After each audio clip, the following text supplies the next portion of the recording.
Okay.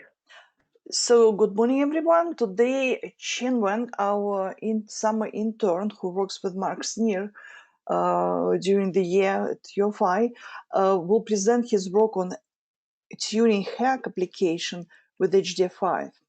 And with this, I give stage to Chen. Thank you.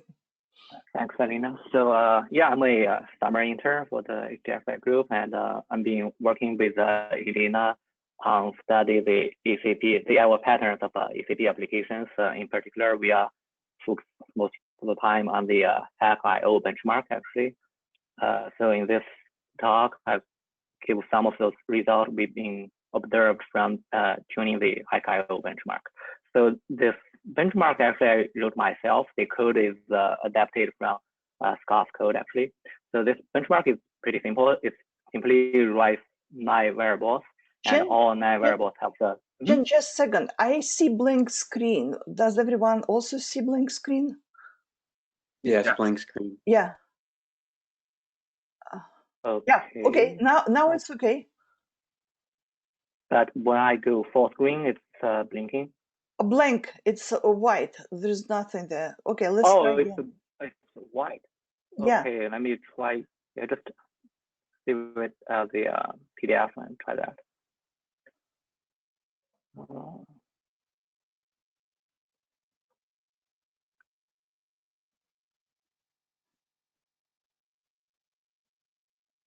Just 1 second. How do I share?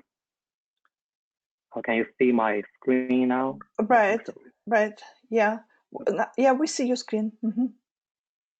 Okay, that's great. Is this working? Yes, so far. Mm-hmm. Thank you. Okay, so far so good. Okay, great. Yeah, so this benchmark is simple. It writes 9 variables, and all variables have the same size. And actually, I use only one one-dimensional array to keep all the 9 variables, except from the when I use the HDF compound data type, which I'll talk about later. So in our experiment, actually, we tried different problem size and different scales, but in this talk, we'll focus on one fixed problem size, which is 8 gigabytes per variable. So which means there are 1 million doubles for each variable, and in total, the file size is 72 gigabytes since we have 9 variables. And the scale we used 1024 ranks, which we used 32 nodes and 32 ranks per node. So basically, each process will get 8 megabytes per variable.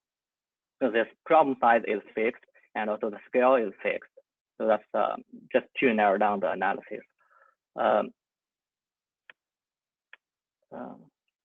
Okay, yeah. So first of all, we have 2 IMPI benchmarks.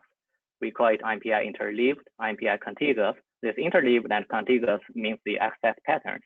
So basically, you see on the first line, we have the data, which is a one-dimensional array to keep all 9 variables for per process. And then you have 9 variables here. And the first benchmark is IMPI interleaved. You see the 2 benchmarks are basically the same, simply calling the IMPI file readd function. But the only difference is how you move to the next variable, basically how you change the offset. And I can show it here. It's more clearly to see a graph here. So IMPI interleaved on the left graph looks like this. So basically, the interleaved means in terms of the variables, you see the variables is interleaved. So the y-axis is the file location or the offset. So different ranks write 9 variables, but each variable is interleaved. So you see the V1 is interleaved. And contiguous means every rank writes V1 contiguously. Basically, this is why it's contiguous. And those are the 2 different patterns. One is IMPI interleaved, one is called IMPI contiguous. So, and also we actually have HDF method that could match those 2 patterns. You see the benchmark 3 and 4, which are HDF individual and which HDF multi. Individual simply means we write 9 separate data sets. So with HDF individual, we first, of course, those 2 methods, the writing method for those 2 are basically the same. You do a hyperselect select to select the file data set, then you do a hyperselect select to select the memory, then you do the write. So the pattern looks like this. So basically HDFI multi equals to the pattern of IMPI interleaved. The pattern will be look like this. And if you're using HDFI individual, which means you write to 9 separate data sets, the pattern looks like this. So basically we have 2 HDFI methods corresponding to the 2 IMPI access pattern. But we also have a HDFI compound data type. The compound data type is created using this code. So on each rank, you have a structure, and the structure have all those 9 variables. You remember this is per rank. And then you create a compound data type with this structure. So basically the pattern will be look like this. So the difference is that with IMPI contiguous or HDFI individual or IMPI interleaved HDFI multi, we have 1,000 ranks, and each rank writes 9 variables. So there will be in total of more than 9,000 writes. But for the compound data type, we have only 1,024 writes. That's the only difference. So the number of writes are different. So here, each write should be 72 megabytes because our total file size is 72 gigabytes. So each rank should write 72 megabytes. Here, each variable is 8 megabytes, right? So to narrow down the problem, we measure the time only for the IMPI file write at and also H5D write.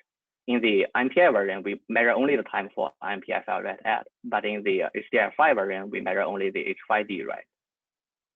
So we do not consider the time for open, close, flush, or that, and also we don't include the time for HDF5 metadata.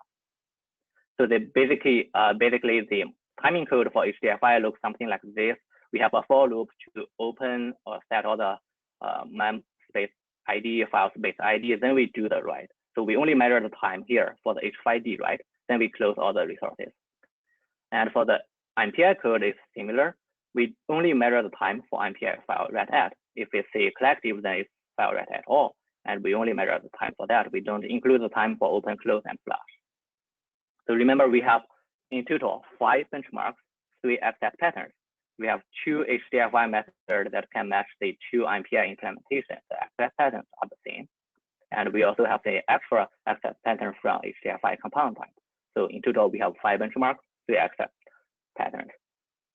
And what we have done so far is that we tested those different benchmarks on 2 systems, on Lustre at Quark and also GPFS at Latin. And we tested with different stripe size, stripe count on Lustre, because on GPFS, users cannot change the stripe size, or on GPFS, they are called block size. And also we tried different HDFI versions just to see if there are any different.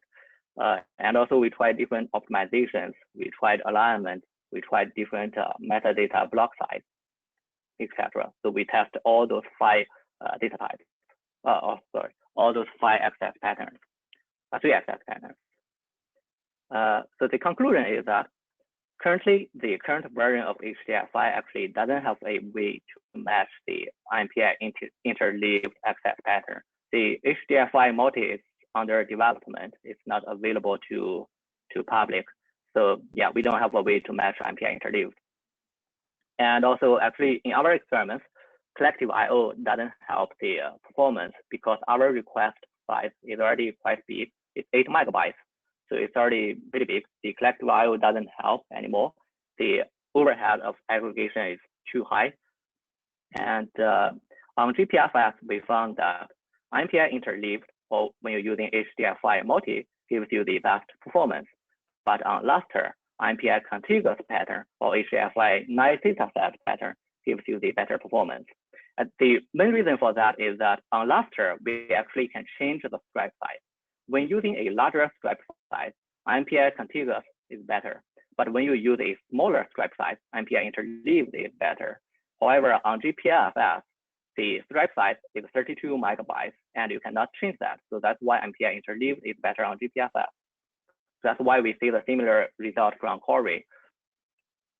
So first of all, we tested with collective versus independent.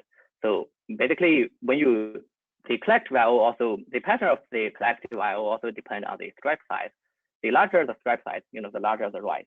So the stripe size, if you set to 128 megabytes, and if you have 4 aggregators, then the access pattern looks like this. But if you have a larger stripe size, still you have 4 aggregators, the pattern looks like this.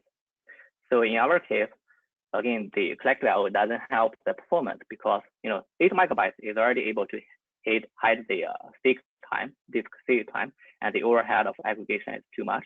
Here we have the result for that. On the left is the function, the time spent on each function for the collective I/O. You can see you use IMPI file write at all, which costs you in total of 4,000 seconds. And your write is only 70 seconds. So all others are overhead. But if you are using independent I/O on the write, your write costs you about 1,000 seconds. It's much longer than this 70 seconds when you're using collective I/O. However, the aggregation, costs you 4,000 seconds. So it's not worth to use collective I/O in this case because the main reason is simply because the 8 megabytes is already too large. So in all the following experiments, we are simply using the independent I/O. So the other thing we need to try is to find the best combination of the access patterns and also the stripe sightings. So we need to know the best stripe sightings and also need to know the best access patterns. So on Lustre, what we did here is that we tried different access patterns and we also changing the size of the stripe. So you see, this is where we got the conclusion that the larger stripe size when using HDFI individual gives you a better performance. But when you're using 63 megabyte stripe size, the compound data type or HDFI multi can outperform the HDFI individual. So the conclusion is that the access pattern or the stripe sighting depend on the access pattern. So they are not individually sighting. You need to think about those two as a whole. You need to find the best combination. So next, I will show why this 36 megabyte stripe size is bad for this pattern, for this HDFI individual or IMPI interleaved pattern. Why it's bad? So remember that we have 8 gigabytes per variable. We have 1,000 ranks. So each rank has 8 megabytes per variable, 72 megabytes in total per rank.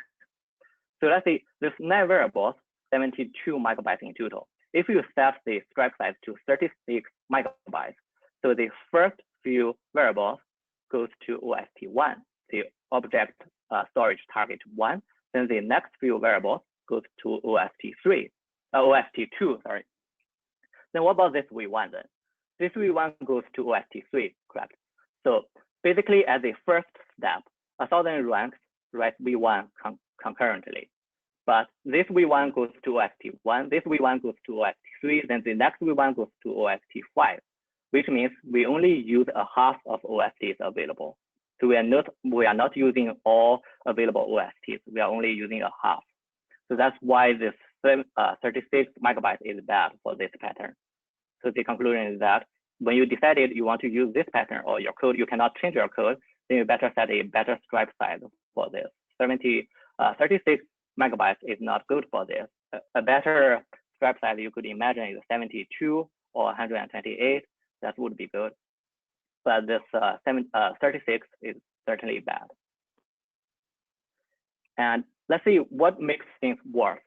If we are using HDFI, remember here is just IMPI or HDFI individual, but we don't have any metadata here.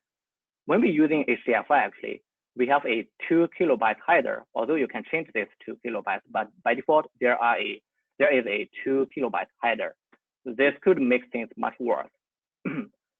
With this 2 kilobyte header, those 9 variables plus this 2 kilobytes is bigger than 72 megabytes, which makes things much worse. So you see the variable 9 actually is going to be splitted into OST2 and OST3. It's not went to the same OST, it's split it into 2 OST. Okay, so next we did the experiments on testing the impact of this 2 kilobyte header. What we did is that we modified the IMPI/I/O implementation, the pure IMPI implementation. We start from not from 0, but from a fixed offset. So for example, we we can start from 2 kilobytes, so which means we add a 2 kilobyte gap from the beginning, or we can add a 8 kilobytes from the beginning. So if you start from 2 kilobytes, which essentially equals to the HDFI implementation, which has a 2 kilobyte header, the performance drops a lot. And it's more severe on GPFS. It dropped like 60% from the originally. From zero, if you start from zero, the performance is 180 gigabytes. But if you start from 2 kilobytes, the performance looks like this, just over 40 gigabytes. So it's much, much worse than starting from zero. So that's why we need to set a good alignment, or you need to set a metadata, or you need to change the header size. So on GPS on Lustre, we can set it to 8 megabytes, 32 megabytes, or 128 megabytes. On GPFS, we can set it to 32 megabytes. We need to change the size of the header because the 2K simply doesn't work. The 2K performance is so bad. And also, so how can we solve this issue? The first way to do is we can use H5P set alignment. You can set alignment correct. So you can set this alignment to, for example, 8 megabytes, but that also causes another issue. So remember, we don't only have the metadata at the beginning of the file. We may also have this metadata for all the 9 data sets across in the file, right? So with this alone, with H5P set alignment alone, we are not solving this holes issue because those headers here are causing holes in the file. Also, you can flush, after you're creating the data set, you can do a flush, then you can move all these headers at the beginning of the file, but that's an extra call. So yeah, but if we can also use H5P set metadata block size, then we reserve a big enough space at the beginning of the file. So in our experiments, we use this function H5P set meta block size. Also, you can use a split driver, but in my test, split driver doesn't give a much worse performance. I'm not sure if something I did wrong or just something wrong with the split driver. The split driver, basically you want to save the metadata into a separate file, so everything starts from zero and everything is nice. But it doesn't give me better performance. I'm not sure why. So now what we do on Lustre is that we set the metadata block size to 8 megabytes. So basically we have a 8 megabyte header instead of 2 kilobytes, and we're using a stripe size 128 megabytes because that's what we think is the best combination here on Lustre. 122 megabytes stripe size plus HDFI individual gives us the best performance. So now let's look at the pattern again. If you with the 8 megabytes header.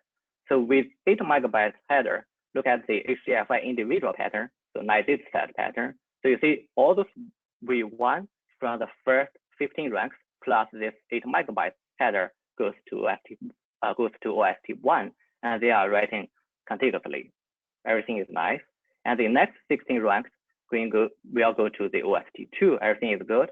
And for the HDFI multi, which looks like this, the first 2 ranks will write the V1. Remember, this 9 variables is 72 megabytes plus this 8 megabytes.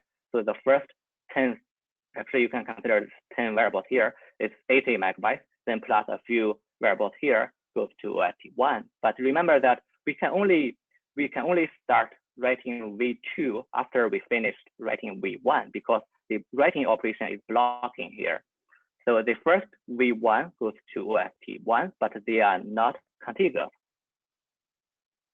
And for the HDFI compound, it looks similar, but you remember this first part plus this 8 megabytes is 80 megabytes, and also you need to write some part of this part 2 to OST1, and then this OST2 actually split it into 2 different OSTs. So that's why we see a better performance for HDFI individual. So each individual is a little better than multi, and a multi is a little better than compound. So we did the similar experiments on GPFS, and we found that on GPFS, MPI interleaved or HDFI multi is better, but on Lustre, MPI contiguous or HDFI individual is better. So the next thing we do is trying to match that performance using HDFI. So you need to tune the alignment or the metadata block size to match the performance of MPI. So that's something we did next. On Lustre, we use this 8 megabytes because we found the header of 8 megabytes is a good value. And if you use the correct stripe size, we actually can match the MPI performance. You see the first two, MPI contiguous, HDFI individual, they have the exactly same access pattern, and they can actually achieve the similar performance. And those two is better than the interleaved or HDFI multi, and the HDFI compound is worse in this case, but not so much worse. So then on GPFS, what we have is that HDFI MPI interleaved has a better performance than MPI contiguous. And actually with this setting, MPI set metadata block size to 32 megabytes, we can catch the MPI performance. Actually, in my test, HDFI multi here with this setting consistently works better than MPI interleaved, a little better, because I think this 32 shift makes performance better than the starting from 0. And surprisingly, with HDFI compound, we can actually achieve even higher performance, but we are not focusing on this. Yeah, but this is surprising result. So basically, the conclusion is that on both file systems with proper settings, HDFI can match the performance of pure MPI implementation. However, we do not have HDFI multi on the public release. Now, this is under development, but this HDFI multi can actually match the access pattern of MPI interleaved. So the conclusion is that we are able to match the MPI performance with proper settings, but this setting is not easy to find. You need to first of all find the correct stripe size, stripe count, then you need to tune the alignment or the metadata block size to match that stripe size. And also you need to find the best access pattern. Yeah, that's all. That's all of my presentation. Thank you. Questions, especially from people who work with HACC.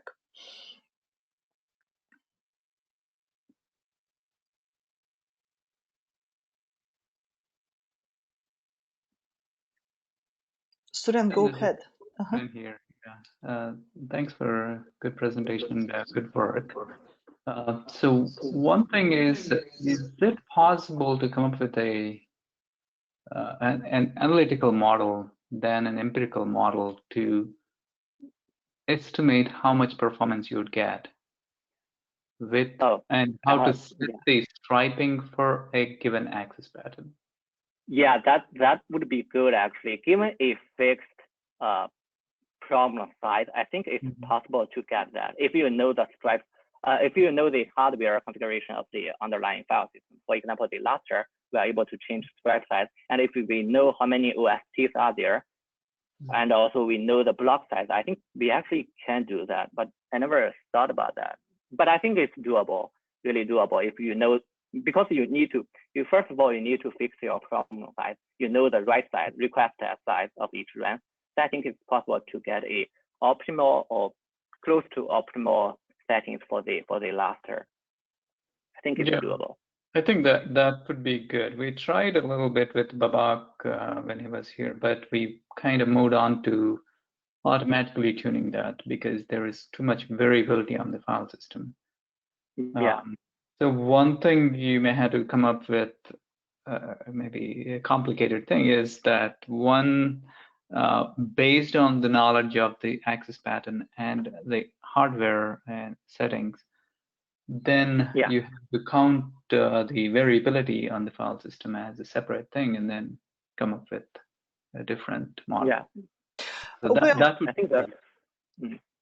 But remember, Sren, what a surprising finding was that Chen made, that first, we all know that HDF5 depends very much on MPI-IO performance, right? And MPI-IO behaved really very weirdly when you start moving offset in the file where it writes. And so far, no one can explain why. So we need to know this empirical knowledge about MPI behavior. That's why we did pure MPI. So just understand what's happening with MPI, how this can be taken in consideration. It's a good question. Yeah, and another thing is that on Lustre you could change these striping parameters a bit, but on GPFS type of systems, you won't be able to change anything Yeah. on the file system, but you may be able to change the alignment or the metadata block size so that that's what we did. your writes align with the whatever is the fixed page size. Yeah, that's actually what we did. So first of all, actually, we tried to, because we found a good value for Lustre, we thought this 8 megabytes alignment worked pretty well on Lustre. Then we tried also 8 megabytes on GPFS at first, but the performance is much worse with 8 megabytes on GPFS. It turns out the 32 megabytes is better because 32 megabytes is simply the stripe side or the block side on GPFS. Yeah. You have to align that. Yeah, that's what we found in a different study as well on Summit. So on Summit, it is 16 megabytes. So we had to set things to be 16 megabytes. Yeah. Yeah, that's the impact of this performance here. The impact of this header, where you start from, if you start from 8 megabytes, you see how performance here is much worse if you start from 8 megabytes on GPFS. However, if you set the alignment to 32 megabytes, you basically catch the original performance. Yeah, and regarding the H5 multi, this may be a question for Alina. So what is the timeline for that to be prioritized? Do we want to do it in the next year phase 2, or do we want to wait for the So no, we were working, and unfortunately Kent is not here. He was looking into how, first of all, can this be applicable to other applications, not only to HACC, and I don't know results yet, but really based on this study, it's beneficial to have this ability to allocate chunks in the interleaved order and provided applications. So I'm advocating, since we now have evidence, confirmed evidence of this, we would like to implement it. And essentially, Kent was going to productize under SciDeck project, and we will release it. That was the plan, but I need to talk to John. He had his reservation, so we still, in the works, but we have more and more evidence that it will be good to have. Yeah, I don't know if Scott is already working on the E3SM with multi, or is it Argonne to work on that? Argonne's doing it, I think. Well, they haven't started with E3SM. We're doing VPIC as the other application.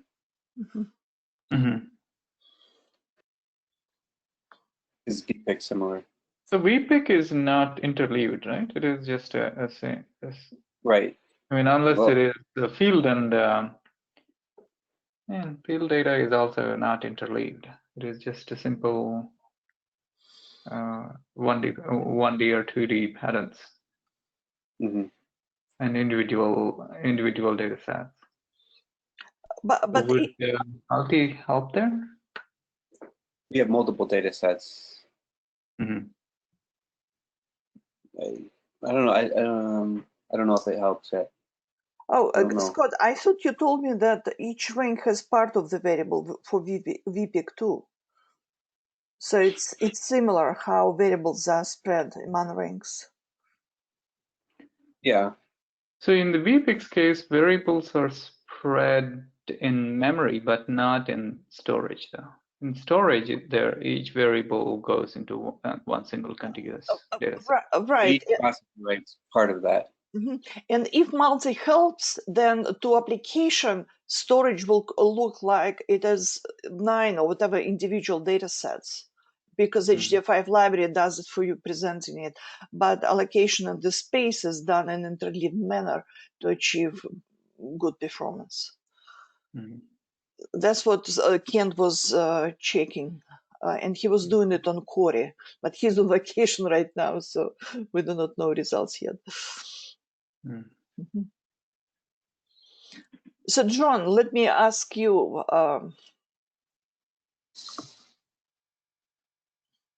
Yes. Yeah, so you had some reservations about multi, and maybe this is a good time to since we have a little bit of time to discuss it. Oh, my major concern, if you're talking about the multi-data set allocation, was it did some interesting and unpleasant things to our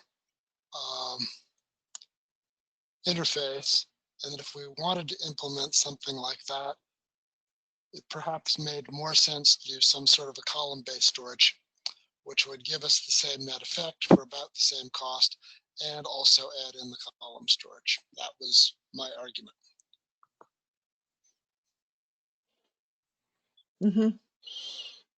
But meanwhile, if we can provide applications with this, because it's Violin implemented it just needs to be productized. Yeah, the issue is, do we want to get this into our API? It's a trade-off, obviously, but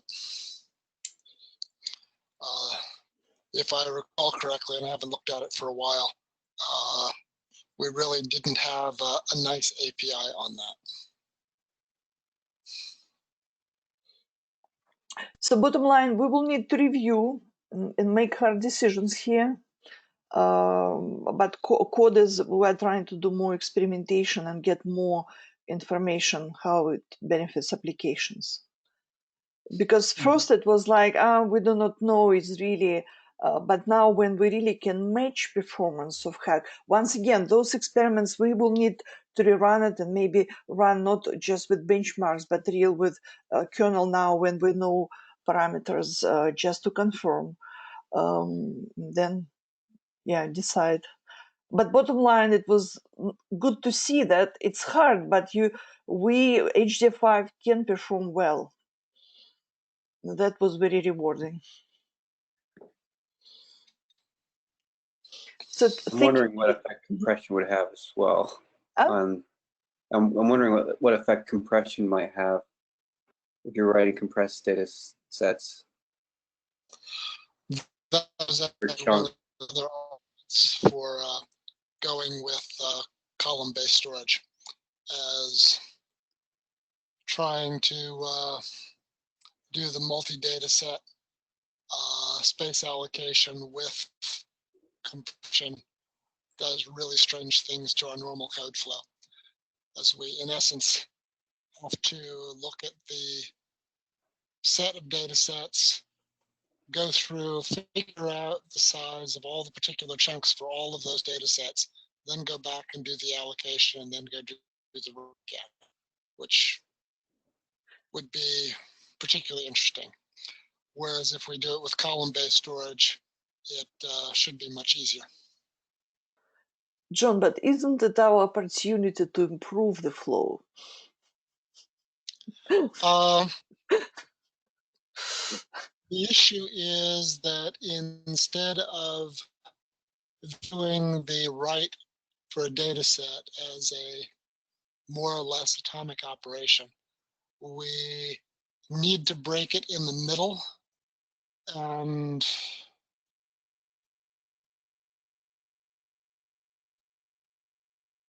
I wish I'd looked at this more recently, but my impression was that it got really awkward from the perspective of the structure of our code. Now, if we were starting over, maybe, but the column-based storage approach bypasses the issue, and as I said, gives us some interesting functionality to boot. Thank you. Any other questions, Scott? For column storage, who would be nice for Fortran and Julia and stuff like that, but do we have a project that's looking into that or no? No, it's our opportunity to solicit and find if there is interest. So we need to write some outline of design and prototype it. And, okay. Yeah, there is at least one use case in HEP applications if they want to use HDF5 for column stores. They have a root format with column stores. Some of the HEP folks are exploring HDF5. So they would like column stores and multi-threaded writes. Mm-hmm.